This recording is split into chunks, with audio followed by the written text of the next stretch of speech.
This is Unsung History, the podcast where we discuss people and events in American history that haven't always received a lot of attention.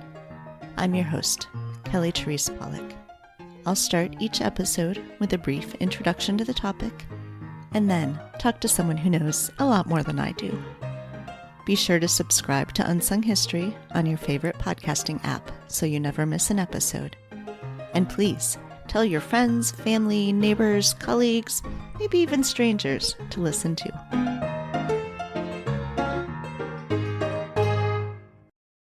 On this week's episode, we're discussing the first woman of color to serve in the U.S. Congress, Representative Patsy Mink. Patsy Matsu Takemoto was born in Hawaii Territory on December 6th, 1927. She was a third-generation Japanese American, or Sansei, born to Sumatsu Takemoto and Mitama Tateyama Takemoto.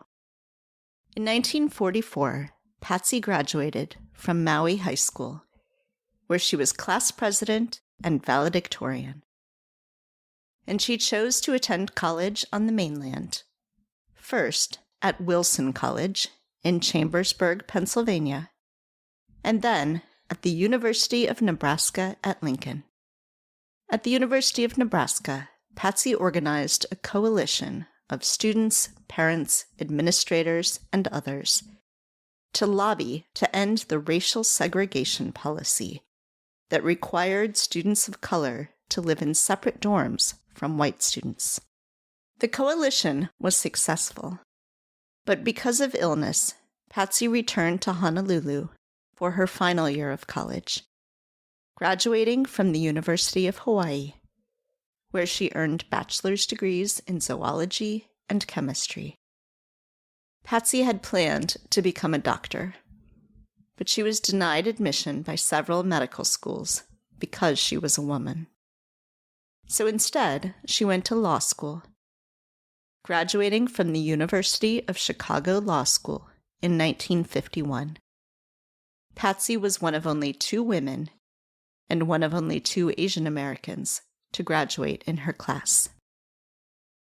At the University of Chicago, Patsy met a graduate student in geology named John Francis Mink. They married in 1951, and in 1952, their only child, Gwendolyn, was born. The family moved to Hawaii, where John worked with the Hawaiian Sugar Planters Association. Hawaiian territorial law said that Patsy had lost her Hawaiian residency when she got married, and they wouldn't permit her to take the bar examination. Patsy challenged the sexist law, and the Hawaiian Attorney General ruled that she should be permitted to take the exam. When she passed in June 1953, Patsy became the first Japanese American woman licensed to practice law in Hawaii. However, law firms would not hire a married woman with a child. So Patsy opened her own private practice, and then became active in politics. Here is Patsy Mink talking in 1975 about how difficult it was to break into legal work as a woman. It was really very difficult. I hate to say it, but, and I won't mention the name of the law school, but I got into my law school on the grounds that they considered me a foreigner. I got in on the foreign quota. Someone in the law school had not read up their American history and hadn't realized that Hawaii was annexed in 1898 and that we were all American citizens. But it was very difficult getting into school and getting into the professions. I couldn't find a job. And when all of my contemporaries at home say, oh my goodness, what you've done to politics at home, and wish we had never heard of Patsy Mink, I'll say, well, it's because of all of your attitudes that drove me into politics. If you'd given me a job when I came home from law school, I would have been very happy just drawing a paycheck each month. Patsy's work with the Young Democrats led to her running for office herself, and she was first elected to the Territorial House of Representatives in 1956. She moved up to the Territorial Senate in 1958. When Hawaii became a state in 1959, Patsy ran for the U.S. House. But the Democratic boss of Hawaii, John Anthony Burns, worked against her, and she lost her primary. After a term in the Hawaii State Senate from 1962 to 1964, Patsy again ran for the U.S. House when reapportionment created a second at-large seat for Hawaii. This time, she won, making her the first woman of color to serve in the U.S. Congress. In the U.S. House, Patsy served on the Committee on Education and Labor, which allowed her to focus on her key issues. She introduced or sponsored legislation on childcare, bilingual education, student loans, special education, and Head Start. In 1971, her legislation to institute a national daycare system was passed by both houses of Congress as part of the Economic Opportunity Act. But President Richard M. Nixon vetoed the bill, in what Patsy called one of the real disappointments of her political career.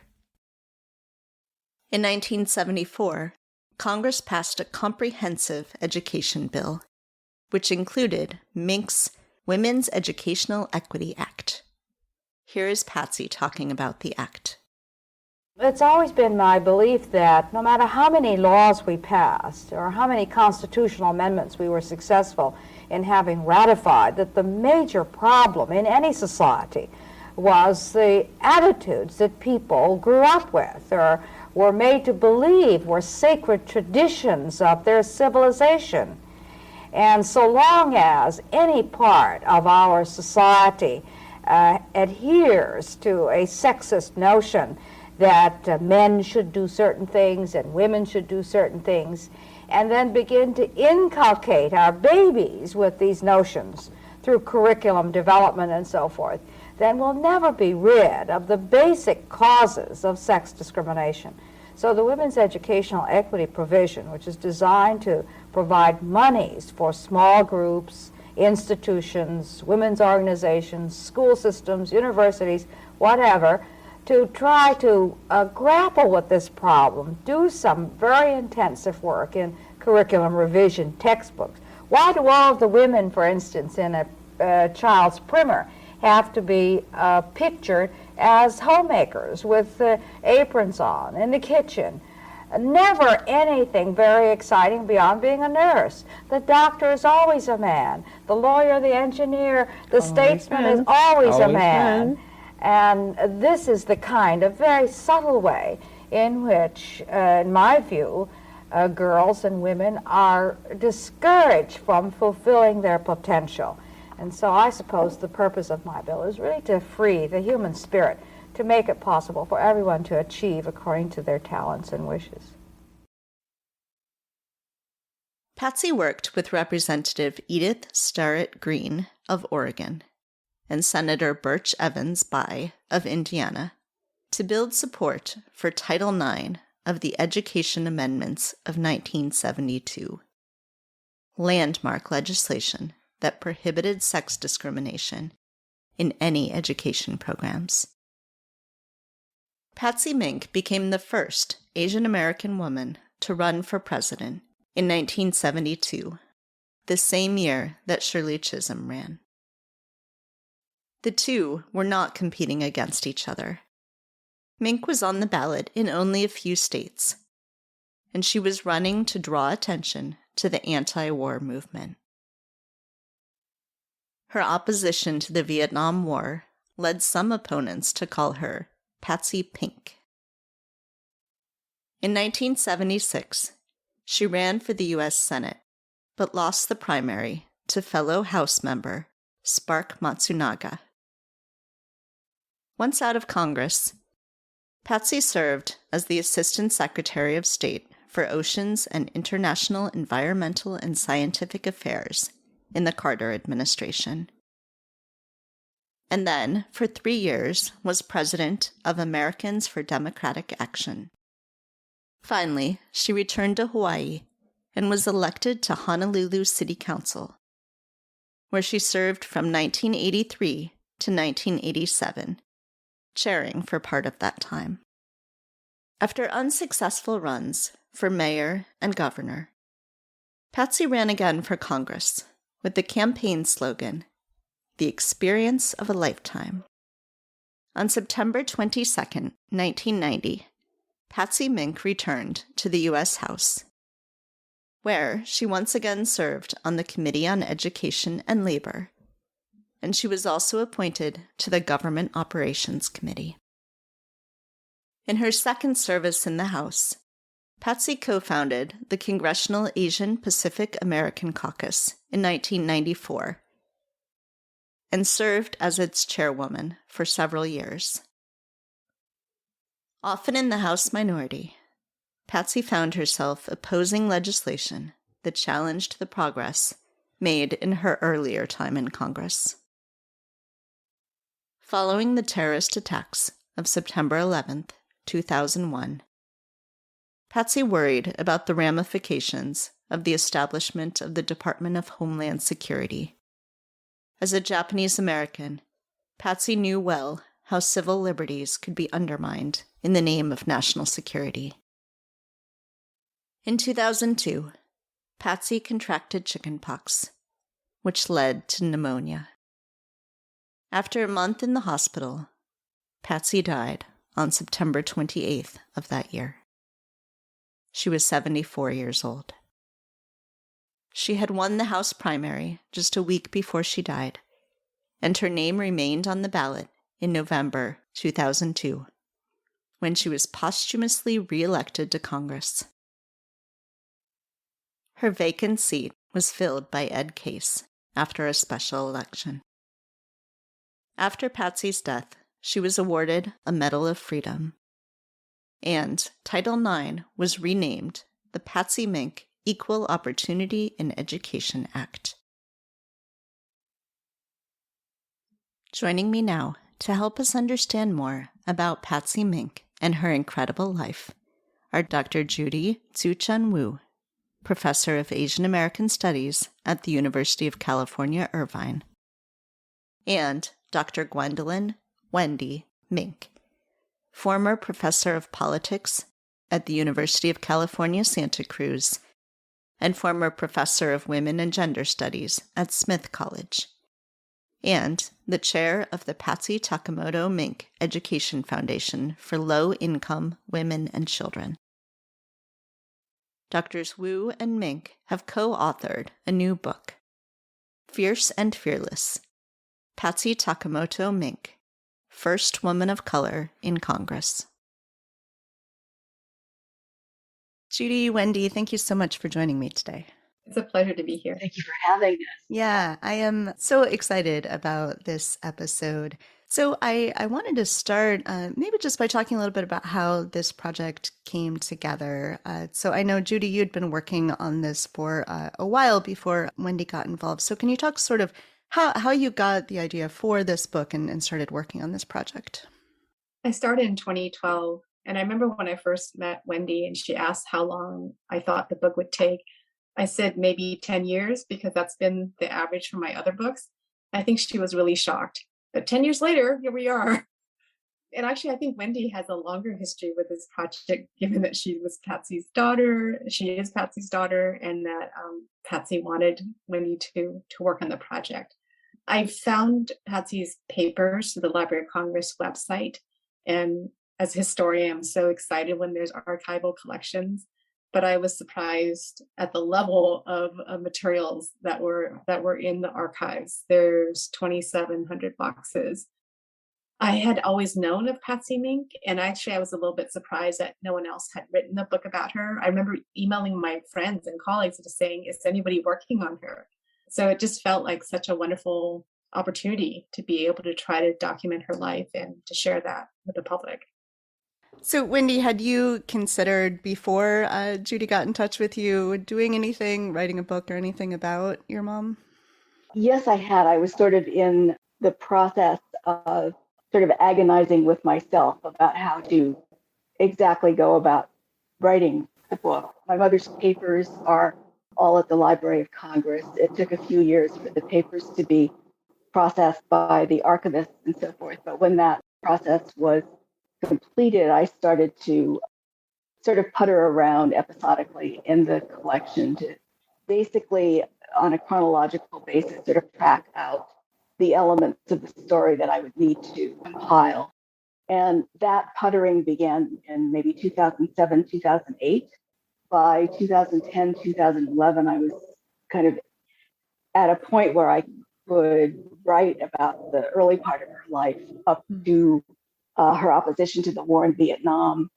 But at that moment, I was besieged by sort of intrapsychic angst over the choice of voice that I needed to make to tell the story because I am a scholar, I'm a political scientist, and everything that I've ever written has been in that voice of the third party outsider, dispassionate observer and analyst, and so forth. But on the other hand, this would be an intimate story of my mother's life. So I kind of whined and agonized and sort of treaded water over those issues until miraculously Judy entered my life.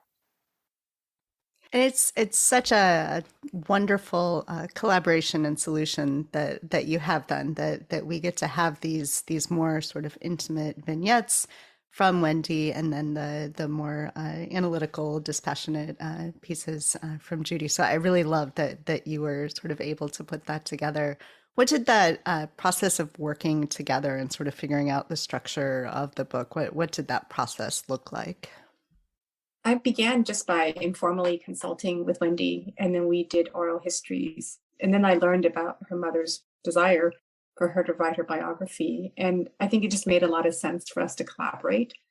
But I also like the idea of having two distinct voices, because Wendy has these powerful memories that are so beautifully written in the book. And I wanted to make sure that her voice was there.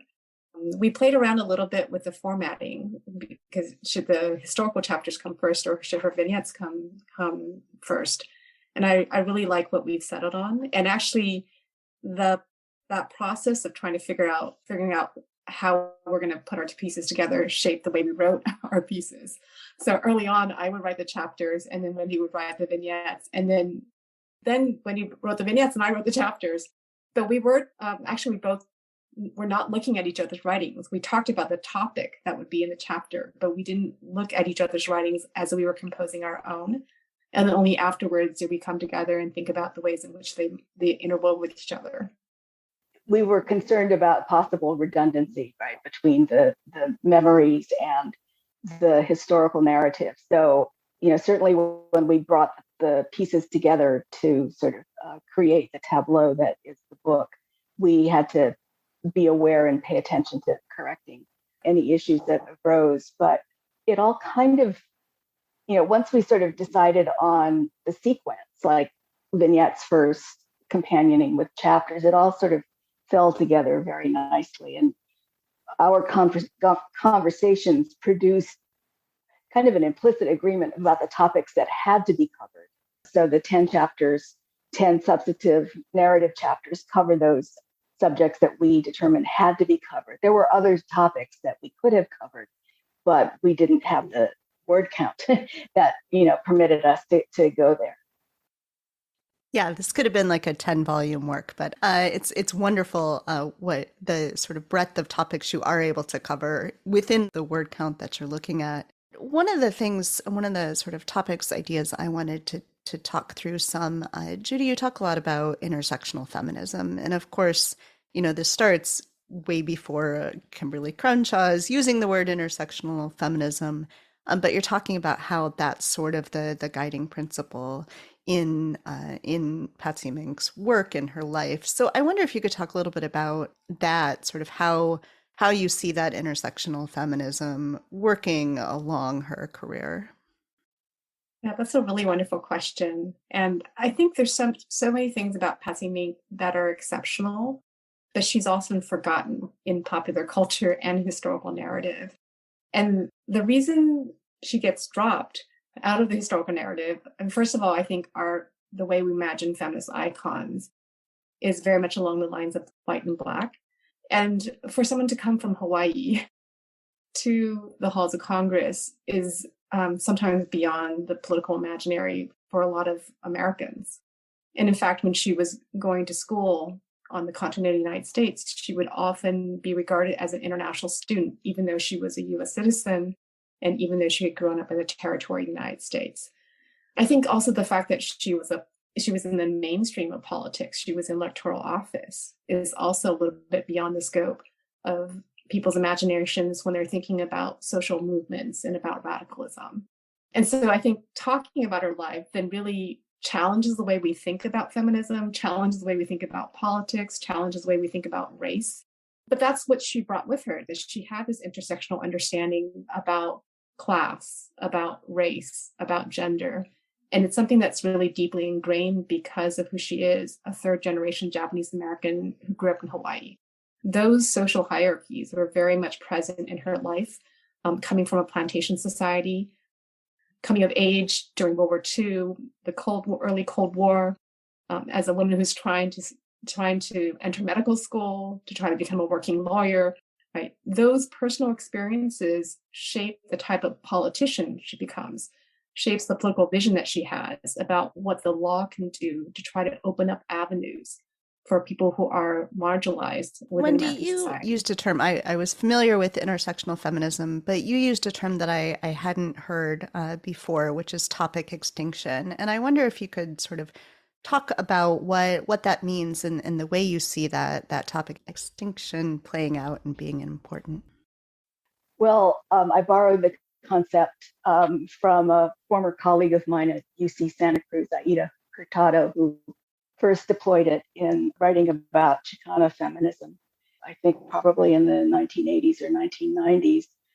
The way I deploy the concept is as a method of erasure, really, of displacement of the voices of women of color when they bring up issues. And it can manifest in different ways. It can be sort of a white male taking over the issue and claiming ownership, and thus displacing the perspective and the experience and the idea that is contributed by the woman of color or the movement of women of color that puts the topic on the table in the first place. Or it could be just not listening at all, so that there's a complete silence assigned to the perspective and so forth. And we see that happening, especially as in the course of the 1990s, as the numbers of women in Congress and women of color in Congress increased.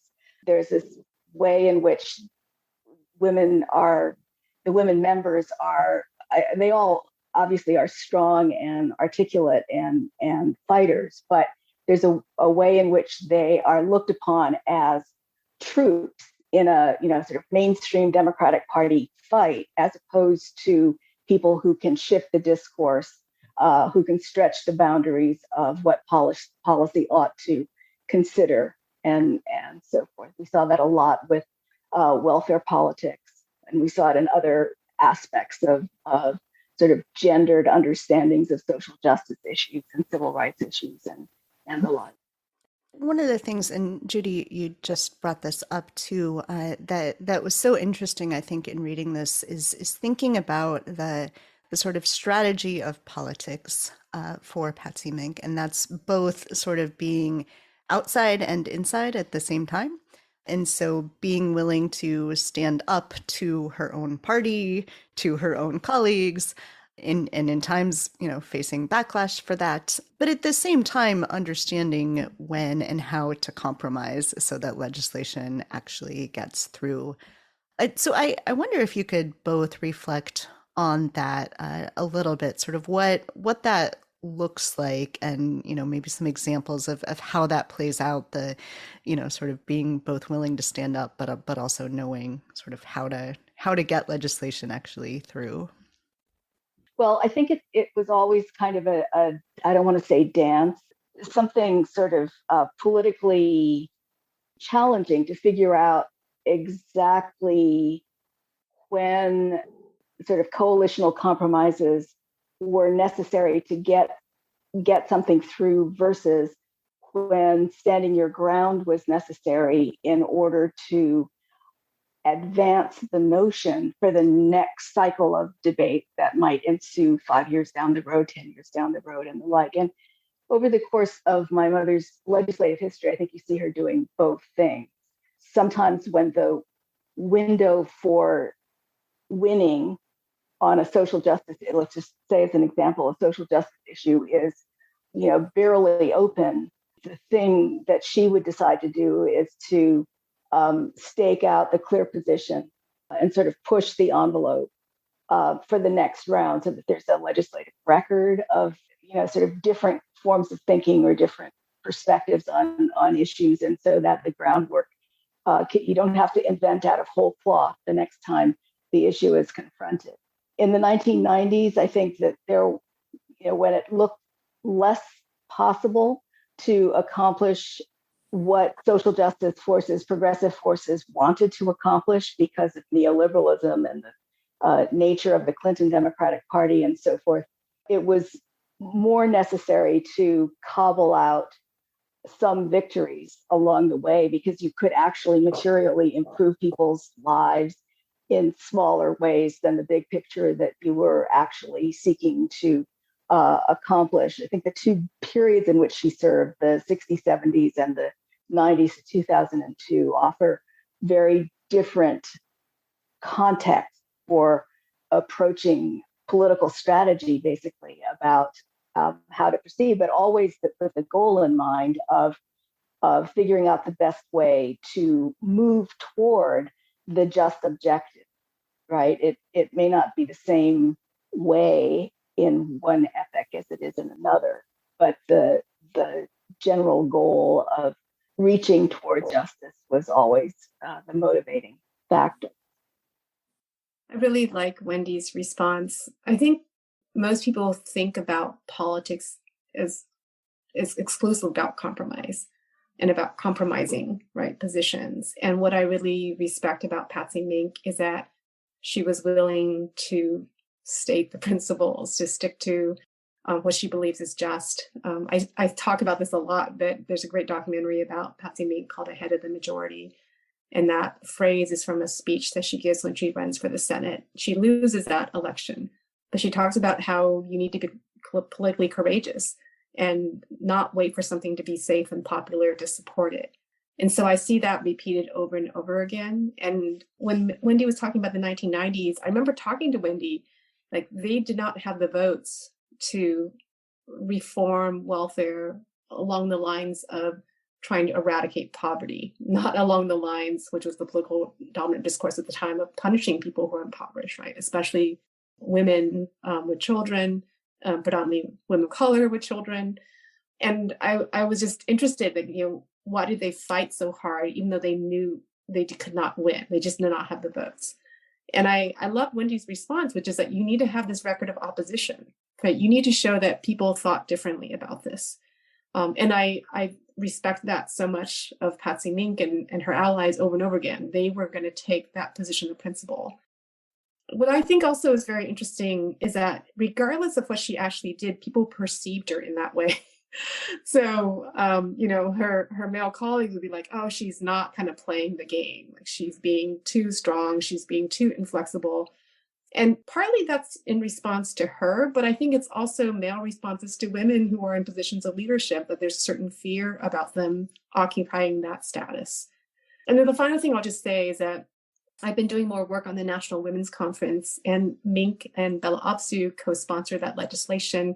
It was the first and only time that the federal government gave money to create the possibilities of a national women's agenda. And there I see a lot of respect between Mink and Abzug, who were very close friends. And Mink was working behind the scenes trying to advocate for the most amount of resources. But she also wanted to give Bella credit. So she would say, it doesn't have to be public, right? This can just be behind the scenes. I can help work for this. So I see that she's being very politically savvy, and she's also being very politically respectful of people that she trusts. And I want to follow up believes on, in. on that a little bit, because I think there's this sort of popular conception of second wave feminism as sort of women all out for themselves and sort of pushing each other down to get ahead. And that's clearly not what is going on here. You know, there's this great sort of sisterhood that you're able to talk about with Bella Abzug, with Shirley Chisholm, and then later with Maxine Waters and Nancy Pelosi. And it's just sort of incredible to see these connections and these women supporting each other. Could you talk about that a little bit? Because you Judy, you go back to that several times as you're writing this book and talk about the ways that they are working together. They may not always agree on everything. They might not always vote exactly the same way, but that they are working together as a coalition to get things done. Yeah, I was really interested in some of their personal relationships, and I don't necessarily know if they were that close personally, but they definitely allied with each other politically. And so I think there's various times in which they come together and work together as a group, and that becomes formalized later on in terms of a caucus. But one of the things I really emphasize about Patsy Mink is that she is in mainstream politics, she's in electoral politics, but she's in conversation and dialogue with social movement activists. And so she's talking to them about what would be ideal policies to pass. And sometimes she doesn't necessarily even agree with some of the policies, but she thinks that those groups need to have that space, right? They need to have their ideas aired and given full consideration.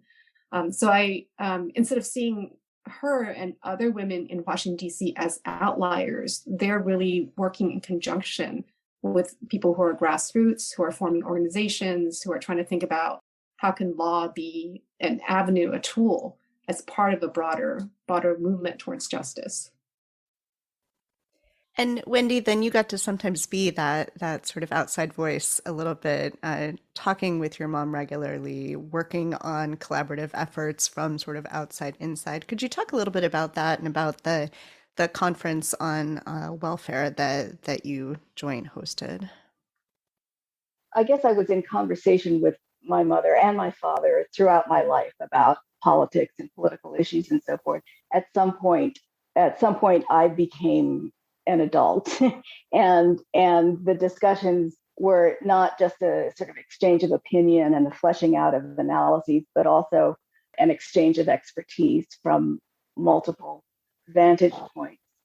In the 1990s, I had been working on historical questions having to do with the gendered and racialized gendered formation of U.S. social policy in the first half of the 20th century, and then moved on to doing work on how those policies continue and the politics surrounding them continue to enforce the inequality of marginalized women in the latter part of the 20th century. And there were other scholars who were working in a similar vein, and we were all in conversation with each other as well. So as the whole sort of welfare reform bandwagon that entered into the political mainstream with Bill Clinton's election in 1992 started to become a reality as a policy proposal, feminist scholars, welfare rights activists and communities, artists and intellectuals who were concerned about what the punitive politics affecting women was going to end up looking like, coalesced and articulated agendas. And I carried those agendas into conversations with my mother, who had her own independent analysis that was, however, very similar to the ones that we academics were beginning to espouse. And given the convergence of critical concern for the damaging consequences of Clintonian welfare reform for women's equality, for women of color, for the whole concept of maternal sovereignty and so forth, we decided to hold a conference that would foreground, spotlight those ideas to show the ways in which welfare reform was a women's issue. It was about women, even though nobody was willing to talk about it as a question that should be of concern, first and foremost for its impact on women and women's equality. And so in combination with the Institute for Women's Policy Research, we decided to hold a conference in 1993, in the fall of 1993, in anticipation of the proposals that would come from the mainstream Democratic establishment as well as from the Republicans. And that was a sort of threshold event that helped to seed additional political activity that lasted up to the early 2000s. First in opposing welfare reform policy as it was evolving under Democratic and Republican auspices, and then to try to change it once it was implanted in public policy to restore the possibility of equality and ending poverty for low-income mothers and their kids. I want to make sure to highlight the importance of local politics too. So I think it's pretty unusual, as far as I can tell, for someone to go from being in federal office then to being on a city council, even for a very big city.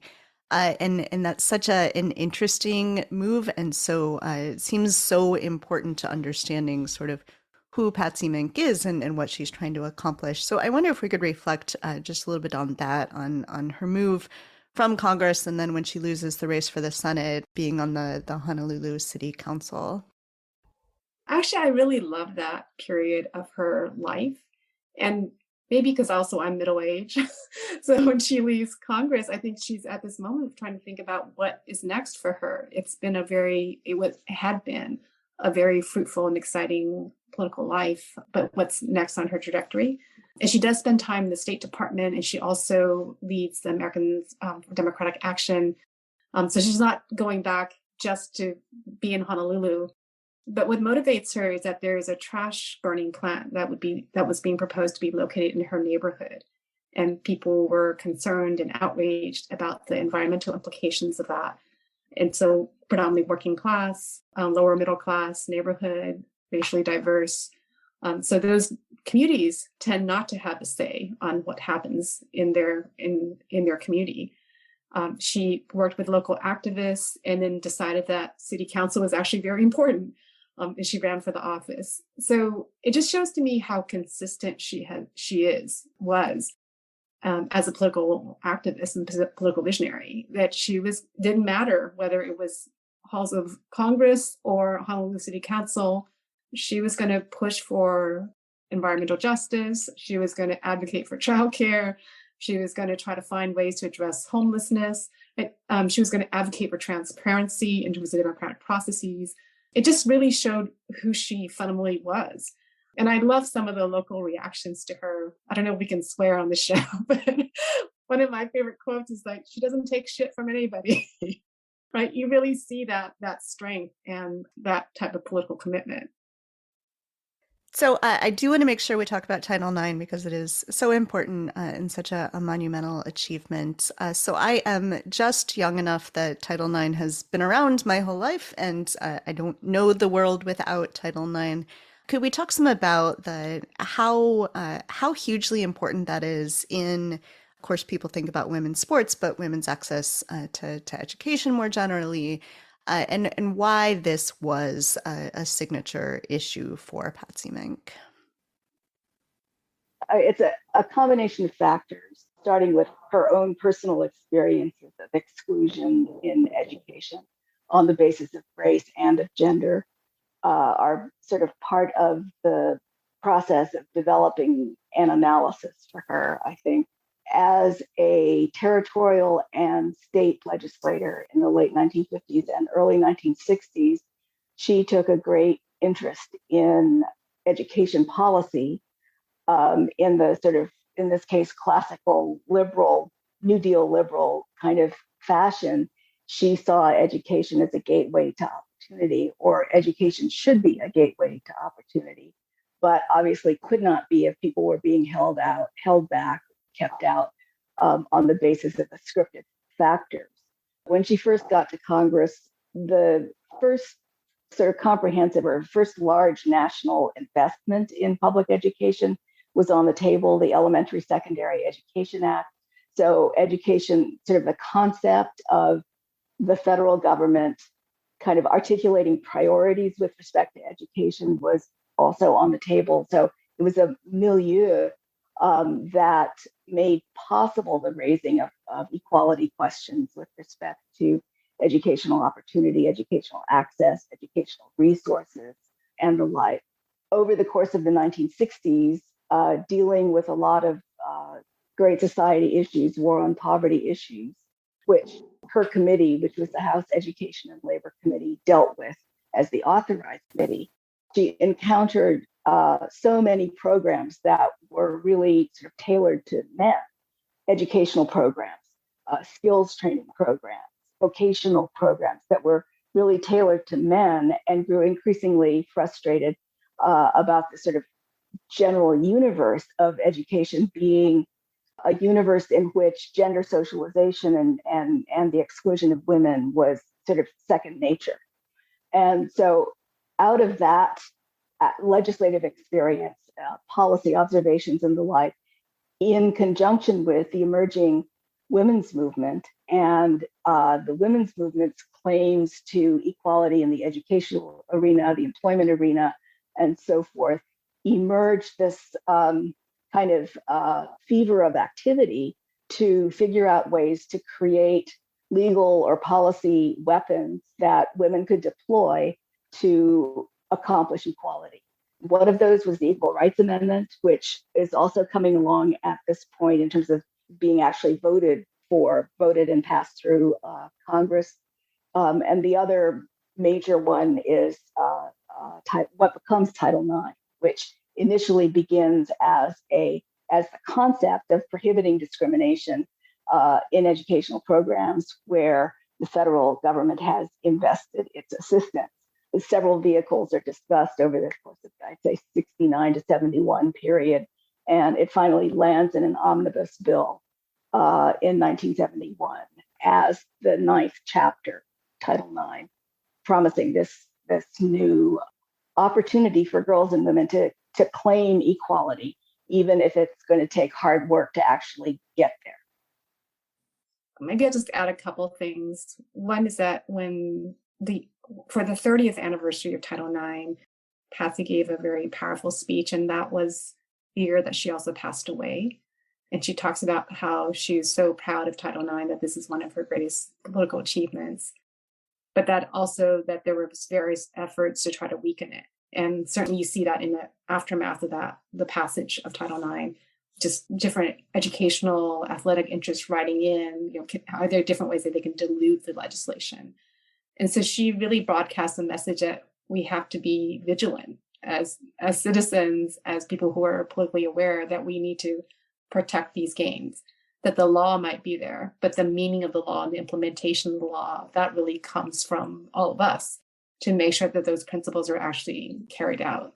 And then the other thing I guess I'll say is that when Maxine Waters was giving a memorial speech about Patsy Mink, she talked about how they went to the WNBA game earlier together, and that she looked at these really strong, tall women and how they were able to achieve their dreams of being athletic stars, and that it really, a lot of it was a result of this very small woman.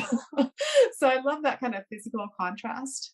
But Maxine Waters also talked about the fact that it was not just sports, it was all aspects of our educational experience, from admissions, scholarship, housing, employment, right, the campus climate.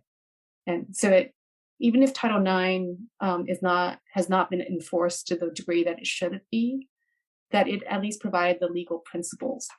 I think Wendy talks about legal threshold, right, of what our expectations are in terms of gender and educational experience. Of course, as you were saying, being vigilant as citizens, we can't escape the fact that we are speaking just days after the draft opinion leaked, where Justice Alito is saying that they're going to strike down Roe v. Wade and Casey v. Planned Parenthood. So, I wonder, you end the introduction, Judy, by saying Mink was a lifelong fighter who demanded social justice. A remembrance of her determination to speak truth to power will hopefully inspire us to do the same. And so I wonder if maybe, I've thought past few days of like, what would Patsy Mink be doing and saying and fighting for today? So I wonder if maybe we could just reflect a little bit on that and how we can sort of draw inspiration from her example for what to do in the fight ahead.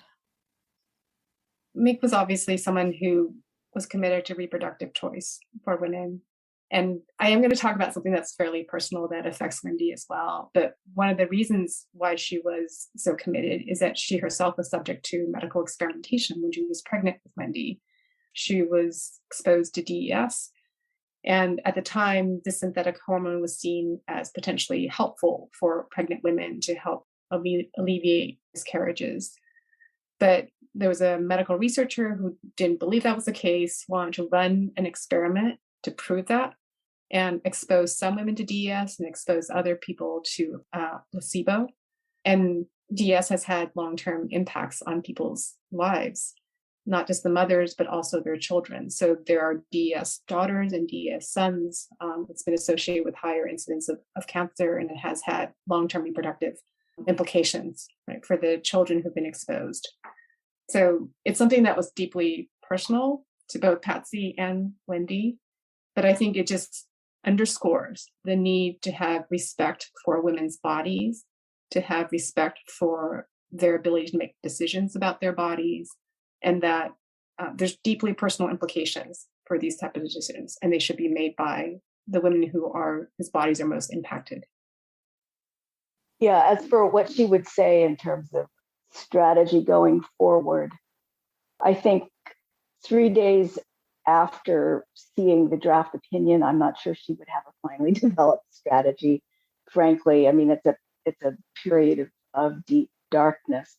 In the early 1990s, of course, people were nervous before the Casey decision was rendered that the court would take that case as an opportunity to severely roll back, if not rescind the key elements of Roe. And in that context, not only did they engage the fight over the nomination of Clarence Thomas to the Supreme Court, but they also tried to get a hearing for the Freedom of Choice Act, which was intended to codify Roe versus Wade. The Democrats then, and it would appear the Democrats in the Senate now, were not able to mobilize majorities capable of enacting such a statute. I'm not sure, given the scope of the Alito opinion, the draft opinion, that a statute is a sufficient answer to the withdrawal of rights. So I don't know. I mean, I know that she would want to, she would be brainstorming with people to figure out the best way forward in these circumstances. But I don't think the evidence, I don't want to speak for her, but I think that she would agree that the answer to our current very dark dilemma is not self-evident, that we're going to have to be politically creative because the ramifications are so profound and take so many different forms, from the potential definition of abortion as homicide in Louisiana, which is happening right now in the state legislature, to punishing people who go out of state to exercise their abortion rights and so forth. So I don't have anything conclusive to say about what she would want to do necessarily, other than fight on, stand up, fight on, stand in solidarity with everyone who is going to be injured by this rule. Yeah. So just like the book could have been 10 volumes, this episode could be 10 parts, but we're going to wrap it up now, and people should just go buy the book and read that. So can you tell everyone how they can buy the book? Well, hopefully they can buy the book at booksellers everywhere, or at least they can ask their local bookseller to order it for them. It's also available at online sites, vendors of books. I won't name the main one that people go to, but it's there. And it can be ordered through the publisher, New York University Press, nyupress.edu. Excellent. Is there anything else that either of you wanted to make sure we talk about? Thank you so much for the opportunity. I really appreciate the questions. Yeah, thank you very much. Well, I am so thrilled that you both spoke with me and that you wrote such a beautiful book. It has been very inspirational to me, and I hope that other people will pick it up and read it. I think it is too bad that Patsy Mink doesn't get more recognition and more celebration, and I hope that your book will change that. So I really appreciate it. Thank you so much, Kelly. Thank you. Thanks for listening to Unsung History. You can find the sources used for this episode at unsunghistorypodcast.com. To the best of our knowledge, all audio and images used by Unsung History are in the public domain or are used with permission. You can find us on Twitter or Instagram at unsung__history or on Facebook at Unsung History Podcast. To contact us with questions or episode suggestions, please email Kelly at unsunghistorypodcast.com. If you enjoyed this podcast, please rate and review and tell your friends. MSW